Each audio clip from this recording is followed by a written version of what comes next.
अस्सलामुअलैकुम, मैं हूँ गुलिस्ता एडवोकेट। एसआईआर का माहौल है और लोगों के अंदर कंफ्यूजन लगातार बनी हुई है।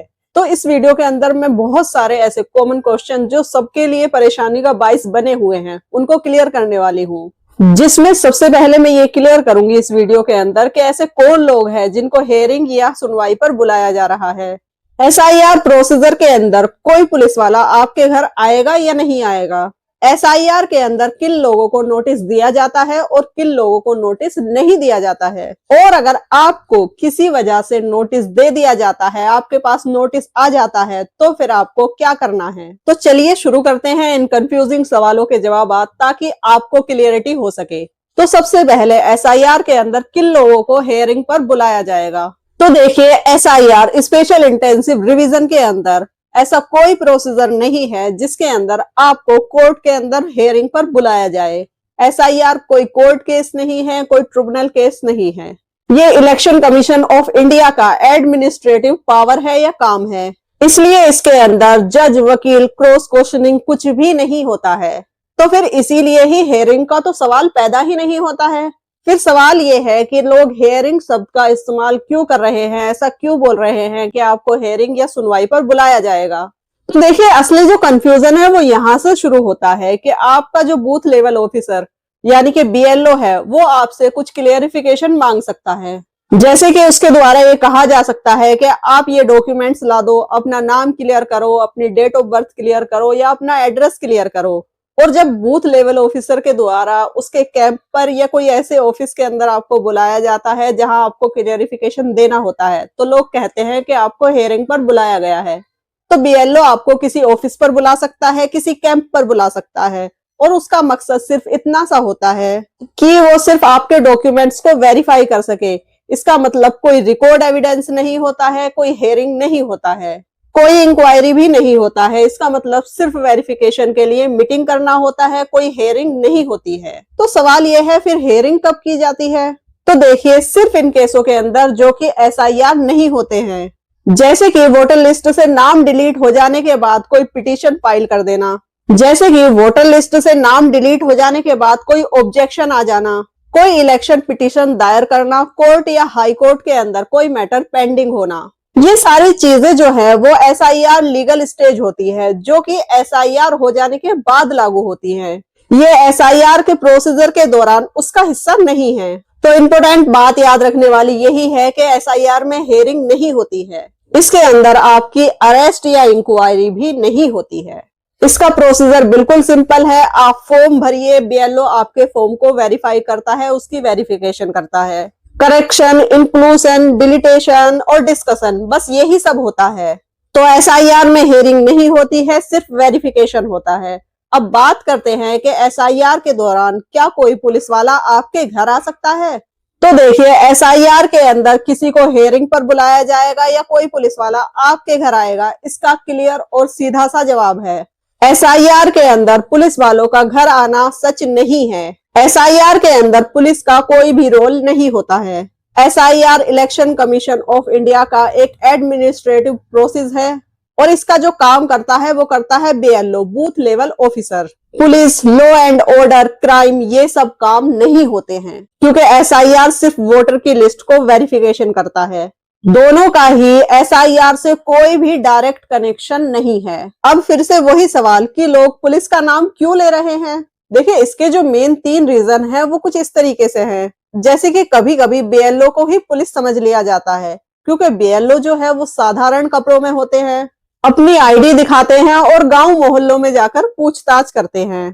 तो लोग डर की वजह से ये बोल देते हैं कि पुलिस आई थी, जबकि हकीकत में होता है बीएलओ। अफवाहें और फियर मंगरिंग, इससे जो है एनआरसी और सिटीजनशिप का डर जोड़ दिया जाता है। व्यूज और पॉलिटिक्स के लिए एग्जरेशन किया जाता है। कुछ रेयर एक्सेप्शन ऐसे भी होते हैं जो कि एसआईआर नहीं होते हैं, जिसके अंदर पुलिस तभी आ सकती है जब पुलिस के पास कोई कोर्ट का ऑर्डर हो, पुलिस के द्वारा कोई क्रिमिनल इन्वेस्टिगेशन की जा रही हो, या फिर कोई लॉ एंड ऑर्डर का इशू होता है, तब कहीं जाकर पुलिस आपके घर आ सकती है।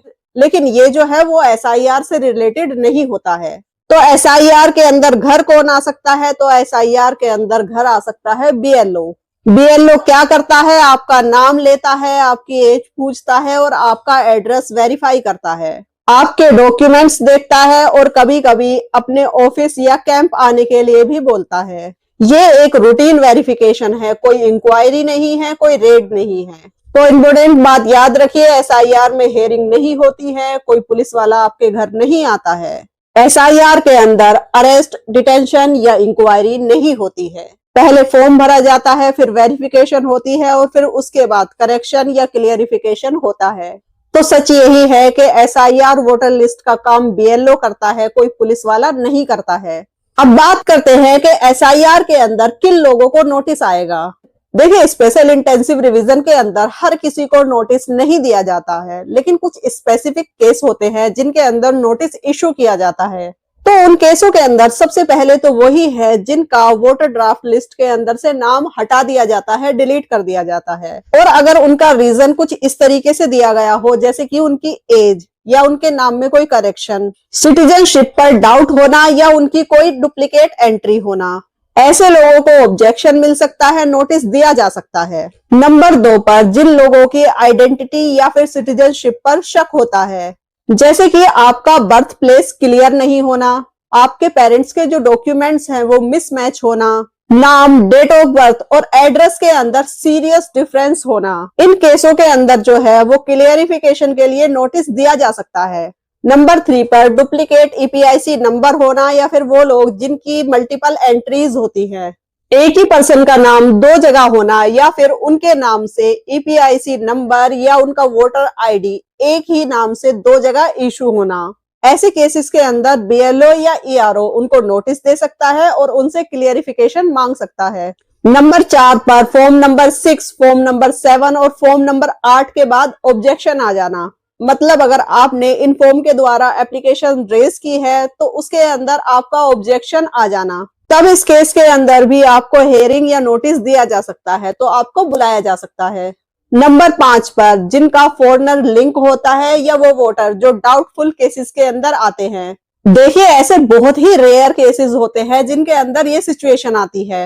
मोस्टली जो है वो बॉर्डर एरियाज या प्रीवियस इंक्वायरी केसेस के अंदर ऐसा किया जाता है।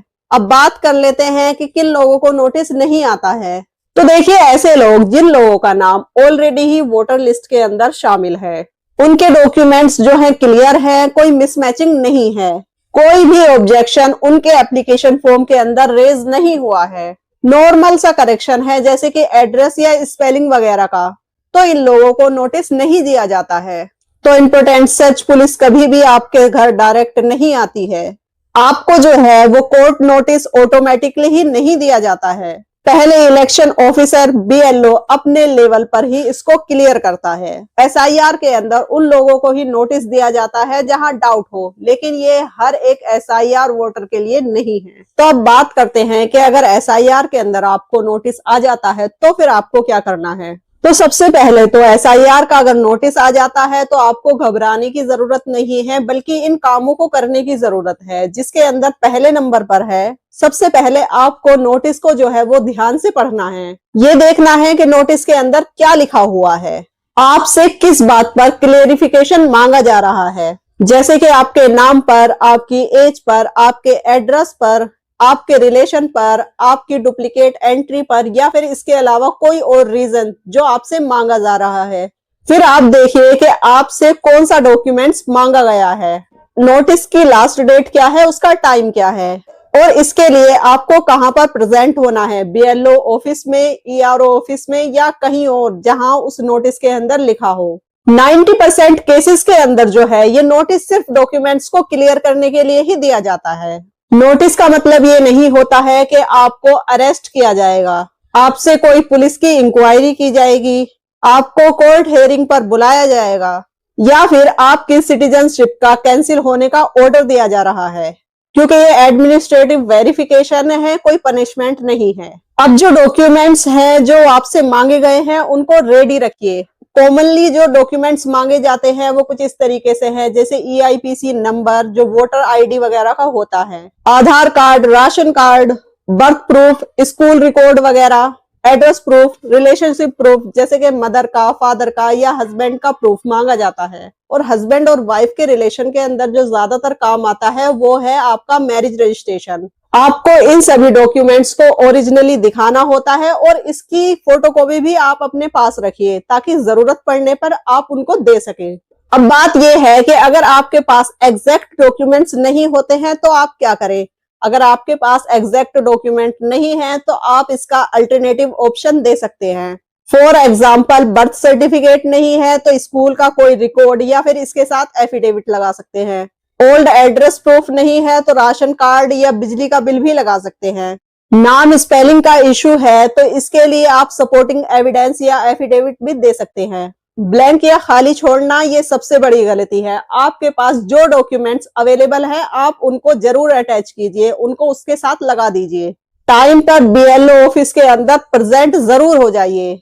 आपको शांत तरीके से बात करनी है, अपने डॉक्यूमेंट्स आपको सबमिट करने हैं और फिर बीएलओ से आप इसकी कोई रिसिप्ट या एक्नॉलेजमेंट जरूर वापस लें।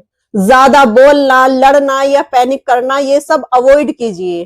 कई बार रिटर्न रिप्लाई देना ही बेस्ट होता है। अगर कोई नोटिस मिल गया है तो शॉर्ट रिटर्न रिप्लाई दीजिए। मैं इतने साल से यहाँ रह रहा हूँ या रह रही हूँ, मैंने जो डॉक्यूमेंट्स अटैच किए हैं उनके बेसिस पर मेरा वेरिफिकेशन किया जाए। आपको दिक्कत कब होती है? आपको दिक्कत तब होती है जब आप इस नोटिस को इग्नोर करते हैं, आपसे नोटिस की लास्ट डेट मिस हो जाती है और अगर इस नोटिस के लिए आपने कोई भी डॉक्यूमेंट सबमिट नहीं किया है तो ऐसे केसेस के अंदर आपको दिक्कत का सामना करना पड़ सकता है। इसलिए नोटिस का जवाब देना सबसे स्ट्रॉन्ग प्रोटेक्शन है।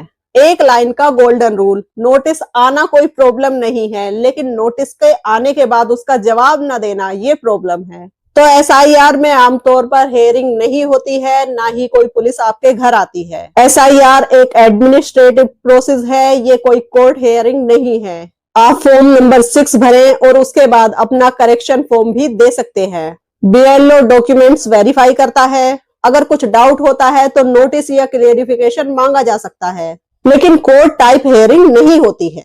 हेयरिंग सिर्फ इलेक्शन पिटीशन की होती है, ट्रिब्यूनल केसेस की होती है, कोर्ट केसेस के अंदर होती है। एसआईआर के अंदर कोई हेयरिंग नहीं होती है। पुलिस जब तक घर नहीं आ सकती है जब तक आपका कोई क्रिमिनल केस इशू ना हो या फिर कोर्ट का कोई स्पेसिफिक ऑर्डर पुलिस के पास ना हो। पुलिस का एसआईआर से डायरेक्टली कोई कनेक्शन नहीं है। बीएलओ इलेक्शन कमीशन का स्टाफ होता है और बीएलओ के द्वारा ही ये कार्य किया जाता है। बीएलओ ही आपके घर आता है और आपके सारे डॉक्यूमेंट्स को वेरीफाई करता है, आपका वेरिफिकेशन करता है, आपकी एज का, आपके नाम का, आपके एड्रेस का, ये सारा काम बीएलओ के द्वारा ही किया जाता है।